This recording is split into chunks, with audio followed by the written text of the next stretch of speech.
What's up, everyone? My name is Joshua, and welcome to a conversation with Joshua T Berglan. And today we have an amazing special guest, Carissa Sharrett. Now, if you've ever known anyone that has a child with disabilities or you have one yourself, you don't want to miss this. Frankly, if you're a single mom or you're the sole caregiver for a child, this broadcast will benefit you.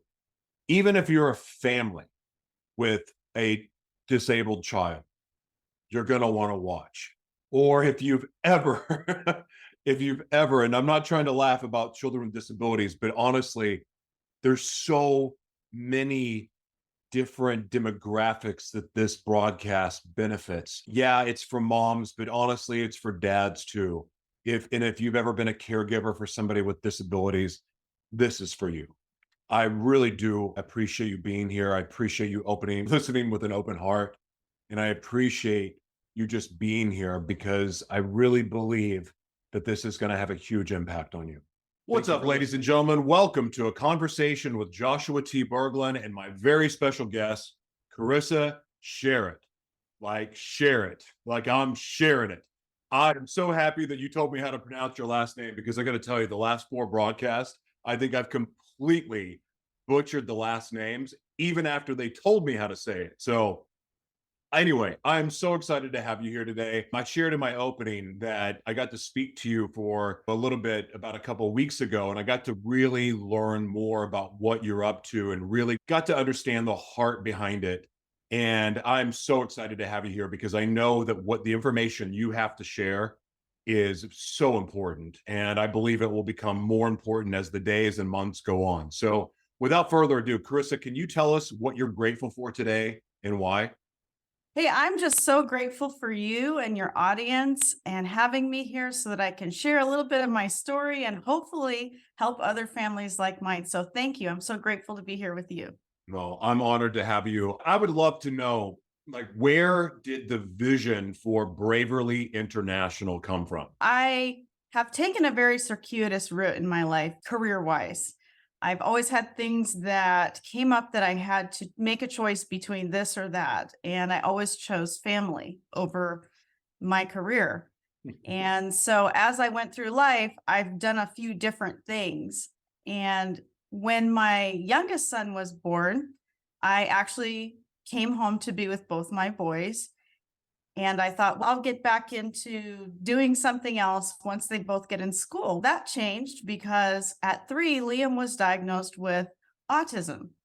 And so my entire world changed then again. I think that's one of the biggest changes I've had in my life since maybe going to college as a teenager. Through that process and through the life we've lived for the next 16 years, he's 19 now, I've helped other families. I got into the world of education. I was a special education teacher, a case manager, and I was really trying to find ways to help families like mine to be able to navigate life more successfully, right? So that we can have a empowered life and have the life we know that we were born to have. And through all that, I just came to the point where I was making a difference. I did love working with all the families I did in the way that I did, but I felt like I kept hitting the edges of this box of public education. And back in 2021, I was still working in school. And I just really had one of those moments. I had that moment where I could see the thread of my life and all the twists and turns that I took. And I just saw this thread pulled out. And here's how you can really help families. You can take everything you've learned, everything you know from your personal life and from doing this in education, and you can really leverage that to help families in the way that your heart wants to. And so that was when Bravely Intentional Life was born. Braverly Intentional. My brain saw it as international. Oh my gosh. Braverly Intentional. That name makes way more sense. My goodness. I'm sorry. I literally said the name wrong. There was an opportunity for you to figure out why I named it that. My whole life now I base on 4 keywords. It's courage, intention, connection, and hope. And that is where Bravely Intentional came from. I like That is cool. Now this name, like it literally makes way more sense. But I did see this as this international community that you're building Mm. because the need for what you're doing is truly global. And Yes. anyway, continue. I think this is Yeah, so that was, like I said, that's how I came up with the name. And so then was born my journey as a parent and caregiver coach. And so again, I take my experiences from the 19 years of my son's life and the 16 years of working and managing and navigating through his journey with special needs, along with the almost decade of work that I did as a teacher, a case manager. And I take everything that I've learned and known. And what I try to do is help families to cut out some of the extra time that it took me a long time to figure things out because there wasn't help for me. I had to just do everything by trial and error and see if this worked and that worked. Nowadays, there's a lot more help and guidance for families on how sure. to help your children, right? What do I do if my son or daughter has a disability? Where do I get help? What kind of help do I need to get them? But my true passion is helping the primary caregivers and the moms, right? We haven't been given the tools to take care of ourselves. We're so focused on how to help our family and especially how to help our kids that need that extra help, right? And in the meantime, we're leaving ourselves behind. And we're waking up one day, like I did at 40, and going, who am I? What am I doing? Where's the person that I knew? Where did she go? And what is my purpose?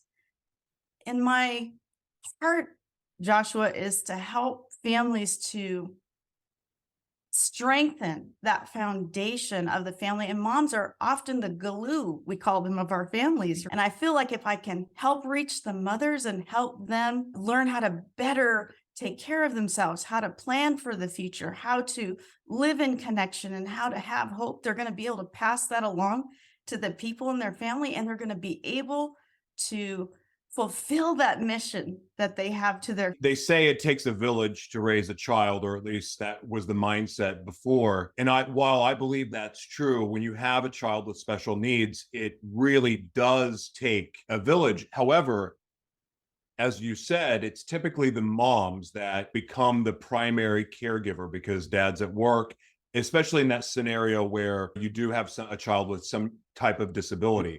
I worked in healthcare for 18 years, as I told you before getting into what I do now.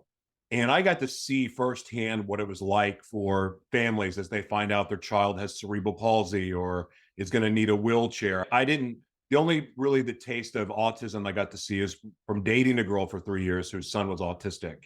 Even that took a village, but yet mom was the primary caregiver.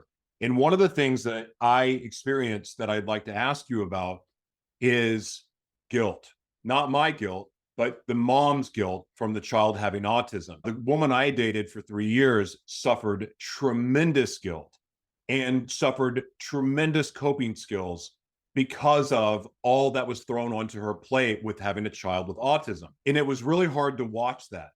Can you talk about that with your own experience? Like when you first found out your child was autistic, did you experience guilt or shame, or did you go through any of those emotions? I think you just wonder, was there something I missed? Or something I could have done? Was there something that I didn't do well enough? And it's really great that you bring that up because that is actually one of the modules in the program that I wrote. It's talking about confronting your inner critic. And the concept is that we each do the best we can with what we know and what we have and the skills we have in that moment. And we have to give ourselves grace later on when we figure out there's a better way, then do better. Yeah.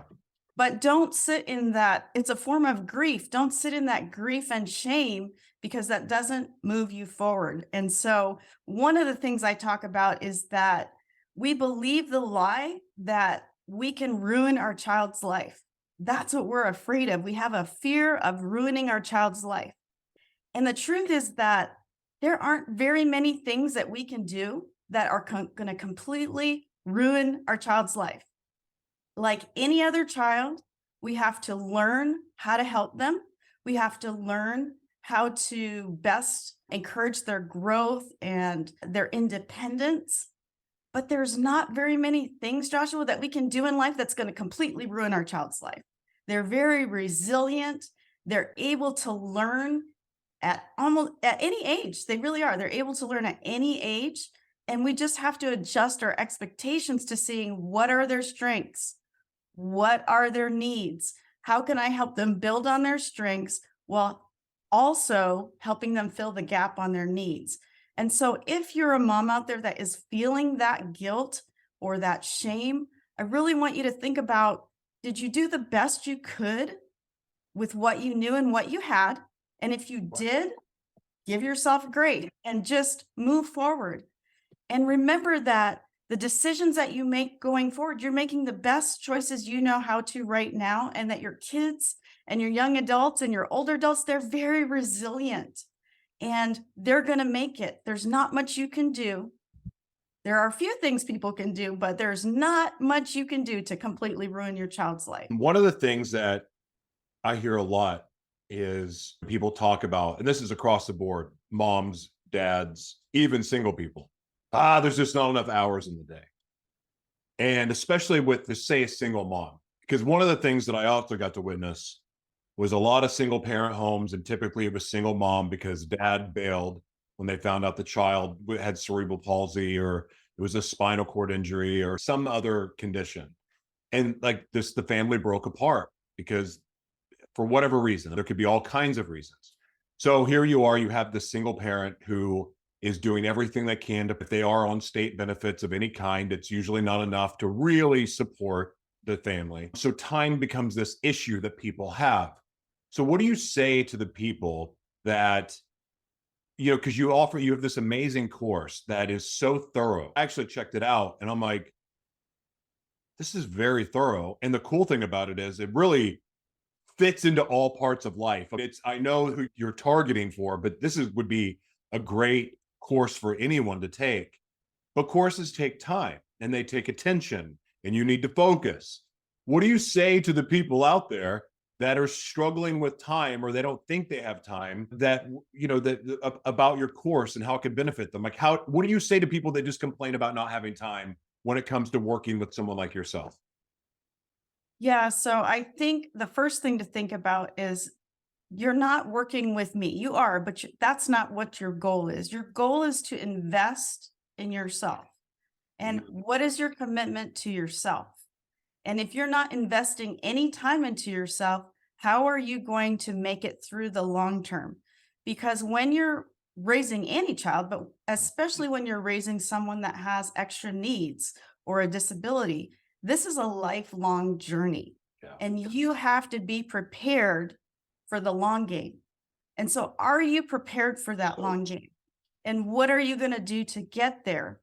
And how are you going to invest? Because let me tell you, on the backside, I just recently had a friend who kind of fits some of what you're talking about. She's a single mom. She has a son that has very high needs and can't be unsupervised. And she ended up having a heart condition and being taken to the hospital in an ambulance. Okay, so what do you do then when you don't have it? What are you going to do? What are you going to do if you're leaving this person behind that doesn't have any other support system? And he or she is going to go into now the state system. And she's 40 something years old. She's not 80. So what is going to be left if you don't invest now? And it's not a scare tactic, it's just reality. It is reality. I think about that all the time with my son. Like, I'm not going to live forever. And I realize that, but I need to take care of myself so that I can fulfill my mission to him and my other son and to the other people that I love. And if I don't do that a little bit every day, if I don't make that commitment, I'm going to have other issues on the back end, whether it's health issues that then create financial issues. I don't know if people know what it costs to go to an emergency room these days or to ride in an ambulance these days. But the cost of time and money for that is so much greater than the investment that you can make in yourself a little bit every day. And that's part of what in my course, it is self-paced. and it is broken out down into chunks for daily for 5 days out of 7 every week so that you can manage your time, right? And it's not like this long, engaging thing you have to do every day. It's a little bit of chunk every day. And if you, for instance, have a day where it's just really challenging, you can maybe do part of it or put it off for a different day during the week. But the point is that if you want to have better outcomes, you've got to invest in yourself. There's no way around that. You Yeah. can't have a healthier body without investing in what that requires. You can't have a healthier mind without investing what that requires. And for you to fulfill your mission, and that's a big thing for us moms, for us to do that, we've got to have somewhere to pull from. That's right. So one of the things, Joshua, I love to tell people is that when Liam was first diagnosed, I looked at this journey as a sprint. I was told early intervention is going to just really make a big difference. And down the road, it was like life is going to be normal, whatever that is. And so I just took myself to the max for the first 3 years. Like I didn't have anything left by the time that he actually went to school. And I was just exhausted. And when that happened, yes, he grew and learned, but it was no magic pill, and there was more work to be done. And so people have said, well, then it's more like a marathon. And I'm like, it's actually not like a marathon either.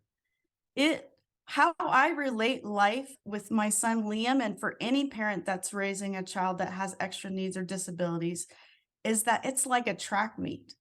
You're going to need some of the same skills through the different events that you're going to go through in life, because you're going to have different phases that you go through.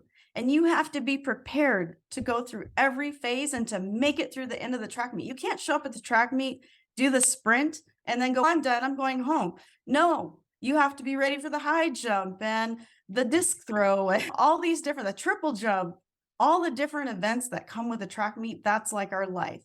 And if you don't have the mindset of, I'm going to do this, but I know later on there's going to be a different type of challenge and I need to be prepared for that as well. So some of the same skills and some of the same types of challenges I face now with Liam at 19 as I did with 3, but they're not exactly the same. They've evolved over time. And if I thought that everything I did between 3 and 6 was going to solve what he's challenged with at 19, yeah, I would be I don't know what I'd do with myself now, because I'd be freaking out. So that's what I encourage moms to do, is to really think about the long game, right? That this is a track meet. How do I prepare for that track meet? And to do that, I need to train for my own self. I don't want to lose myself in the midst of caring for this person. And I also, another big thing is not leaving your family behind. That means the other kids that you have in your family, your significant other, the people that are in your extended family. No one can be left behind. We can't just focus on one person and then wake up one day and hope that all that we did has worked and nothing else has been affected. We have to plan how to get through that. I love that you're saying all of this. It's reminding me the conversations that we have with our girls when my wife goes to the gym. Like I'll stay back and I'll watch them, and then we take turns when the girls are here. And they're, especially when we just have them for the weekend because they go to school in a different place. But nonetheless, they don't like it when she leaves to go to the gym because they want all the time they can get with her. And even when we have them for long stretches of time, they fight her going to the gym. And the conversation that we've been having for the last, I don't know, it's been 6 months, I think, of this conversation nonstop.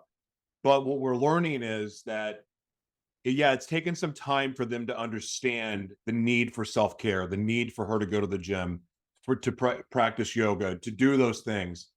But the cool part is, once they started to get it, then they wanted to start doing it for themselves.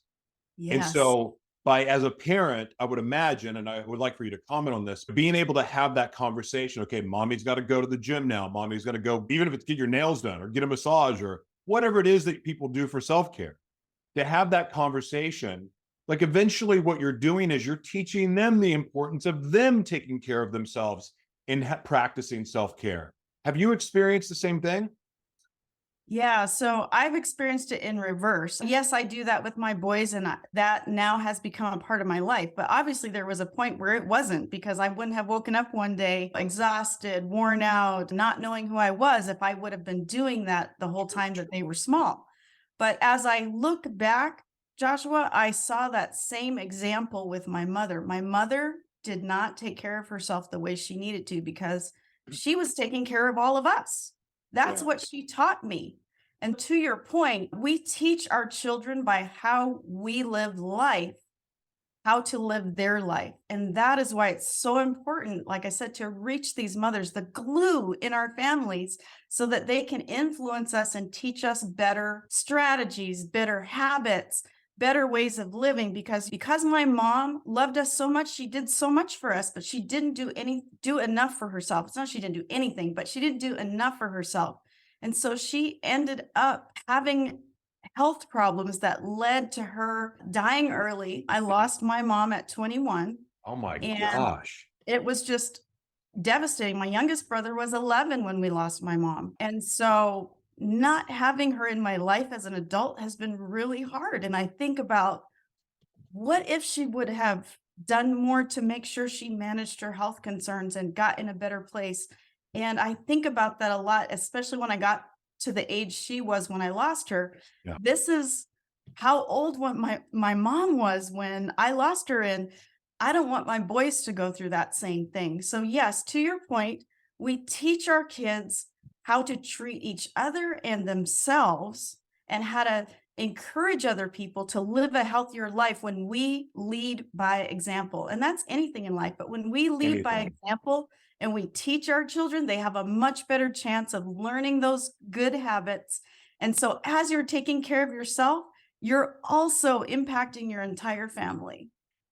That's and you're right, because it could be anything. It could be the way that you eat. We stopped eating meat. We didn't make a big deal out of it. We didn't go, "Hey kids, we're not eating meat and here's why." And we didn't do any of that. We never even brought it up in conversation. And we've stopped about 3 weeks ago. And gradually they've started eating more vegetables on their own, not eating meat. They're watching and being more mindful of what they eat, because Jessica and I sit there and look at every single ingredient and everything. And if we can't pronounce it, we look it up. Or if there's a color and a number after it, we're like, nope, not eating that. So, and then, but we have those conversations, and then we started to eliminate those things out of our own diet. Not that we ate bad anyway, but just being more mindful of that. And it's been amazing to watch, without saying a word, they just gravitated towards it because they emulate what they respect and look up to.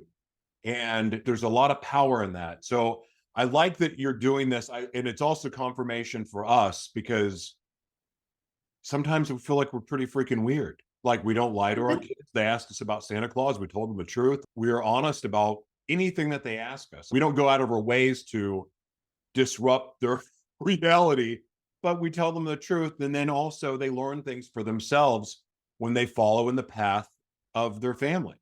So Yeah. I think this is so exciting. And what I told you before when we spoke the first time was that I think what you're doing and what you're teaching carries over into all aspects of life and business and relationships and so much more. Let me ask you this. What has been, out of all the people that have taken this course and the people that have been working with you, I know you said they're not working with you directly, but what would you say the biggest surprise from your own course has been, as far as the feedback from the people that are taking it? Like, what surprised you? Just to clarify that when you do my course, it is an interactive course. So you do get to work with me as well, but it is also self-paced. So there's parts of it that you do on your own. And then we get together and in small groups and also individually to help you to move forward, right? You need that support. You need accountability to help you to stay on track.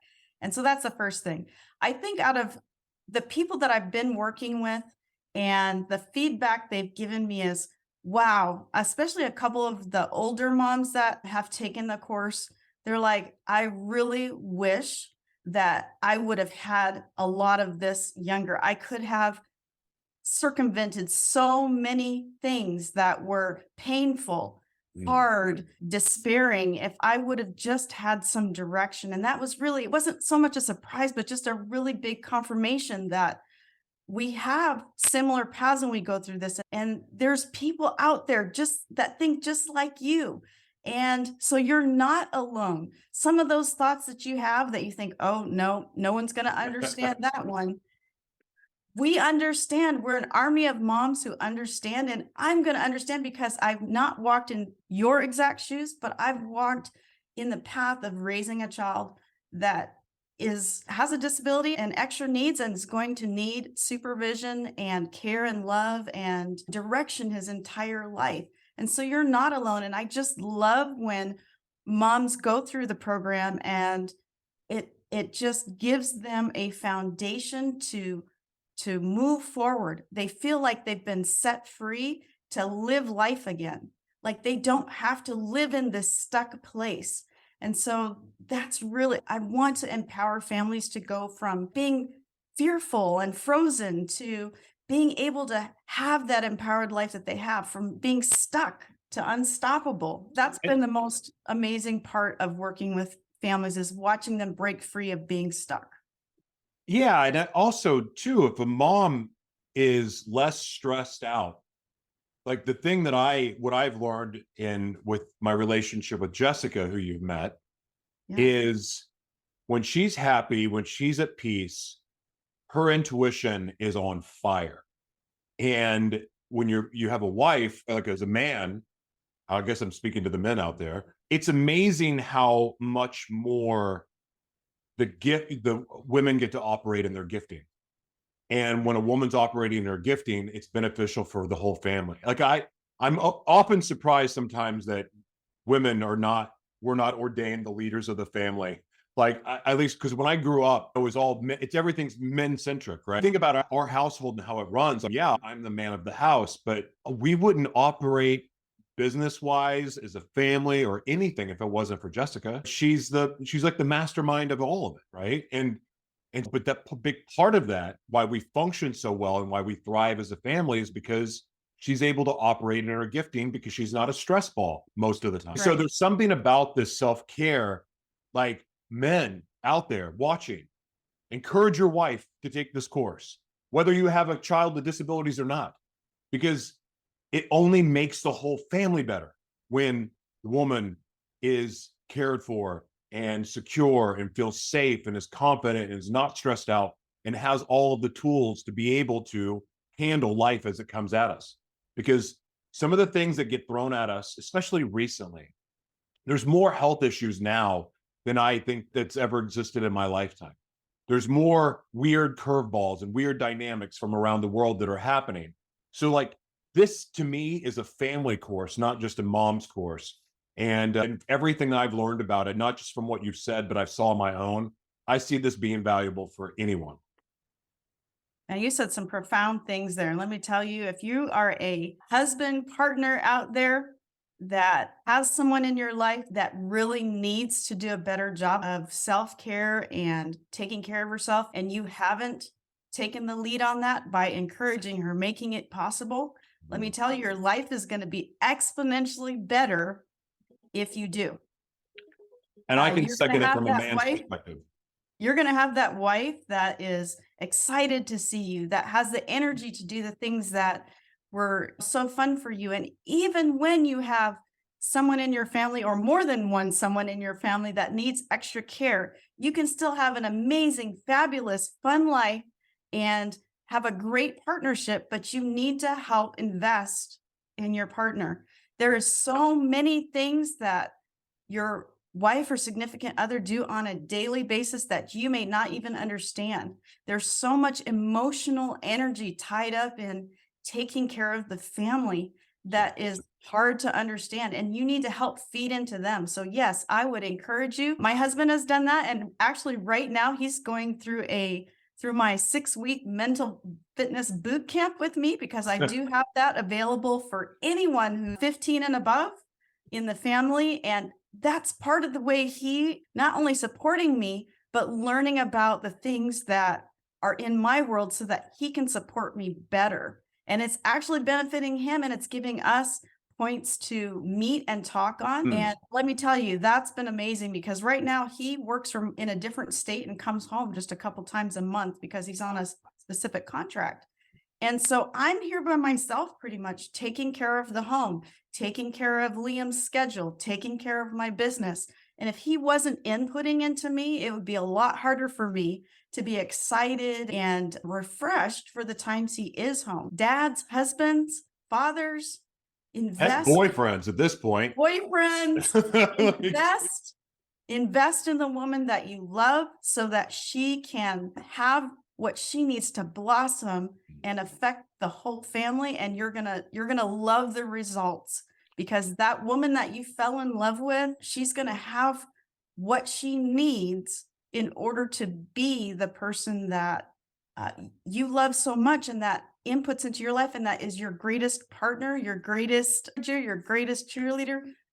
Do that by being hers first. Encourage her, invest in her, find a way, whether it's through me or through another means, make the time, make the effort, put the investment in financially to help make sure. Because let me tell you, like I said earlier, Joshua, the flip side of the financial repercussions of not taking care of yourself are way greater. yeah. No, there's Way greater. My There's no dad was doubt. in debt for years after my mother's health concerns and then passing away. He was in debt for years, paying for all of the care that she had to have before she passed away. And I think now back, because I grew up very poor. We were a very poor family. My dad was a missionary. We didn't have a lot of money. And so money was tight. They didn't have health insurance at the time.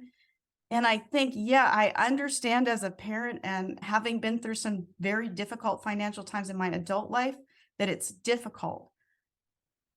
But the flip side is way worse. I think now, if I were to ask my dad now, if you could have made a different choice, would you have? He would say yes. Because on the flip side, paying for all this on the back end and losing my mom was not worth it. Yeah, So invest now. I agree with that 100%. 100%. Carissa, please plug your website where people can follow you, and the floor is yours. You say anything that you feel like saying. Awesome. So my website is www.bravelyintentionallife.com. I know that's a little long, but just think of being bravely intentional, right? You're having courage and intention. And you can also follow me at Bravely Intentional Life with Carissa on Facebook if you want to find that. Right now, the two main things that I have available, I have several free gifts on my website. So all you have to do is go to the website, fill out a 30-second little thing that is your name, your email address, and you'll be able to download. I have 3 different resources that are just completely free for you right now. So you can do that. But the two main things that I focus on right now are my Empowered Mom Blueprint. That's a 16-week program that you can engage at various levels. So talk to me. Sometimes people want to do it just a phase at a time. There's obviously 4 phases to it: courage, intention, connection, and hope. So there's options, right? There's options if you're not sure you want to do it, you want to check it out. That's my flagship program that really helps moms build an amazing foundation for them to lead an empowered life and to lead their family to empowered living. And then I also, like I mentioned, have a 6-week mental fitness boot camp. And it builds the 3 core mental muscles that boost your production and performance. It improves your well-being, and it strengthens relationships. And who doesn't want those things? Very easy, app-based program to go through with me. Like I said, it's available for any member of the family who's 15 and up. It really helps you to focus on self-care through mental fitness. Once you have your mind in a good place, you're able to work on the other things that are challenging you. And so if you're not sure about this, that, or another thing, and you just want a taste of what working with me is, that 6-week boot camp is a great opportunity to do that. And you'll have access to the app that comes with it for a year and all of the stuff that goes with it. And it's changing lives. It's changed my life. So I'm doing that boot camp through Positive Intelligence. There's so much science behind the brain and accessing different parts of the brain. And let me tell you, Joshua, I have lived with anxiety and stress when I look back all the way to 11 years old, at Mm, 11 years old, I started living with anxiety and stress from different things. And over the last 10 to 12 years, I've really gained some good tools and some great tools to manage that. And some of those tools I share in my Empowered Mom Blueprint. But let me tell you, when I went through the positive intelligence boot camp myself and learned some of these key concepts for a core operating system of just working on 3 mental muscles, not the 20 steps to this, not the 27 habits to this, 3 core mental muscles that I've worked on. Joshua, for the first time since I've been 11 years old, I'm starting to feel the anxiety and stress actually dissipate. I'm not just managing it, mm. I'm learning to let it go because I've learned where it's coming from and I've learned how to redirect it. And it's been so freeing for me. So, those are the things that I've got going on my website. Like I said, you can follow me on Facebook as well. And I'm on LinkedIn if you're a LinkedIn person. So, yeah, go find me. I'd love to connect with you. If you just have questions and you just want to talk, I do have 30-minute complimentary transformation sessions where we can just talk about what's going on with you and if there's a way that I can help you. Love it. Carissa, God bless you. Thank you so much for being here. Thank you so much. I really appreciate it. And thanks to your audience for having me today. See Have you a soon. great rest of your day.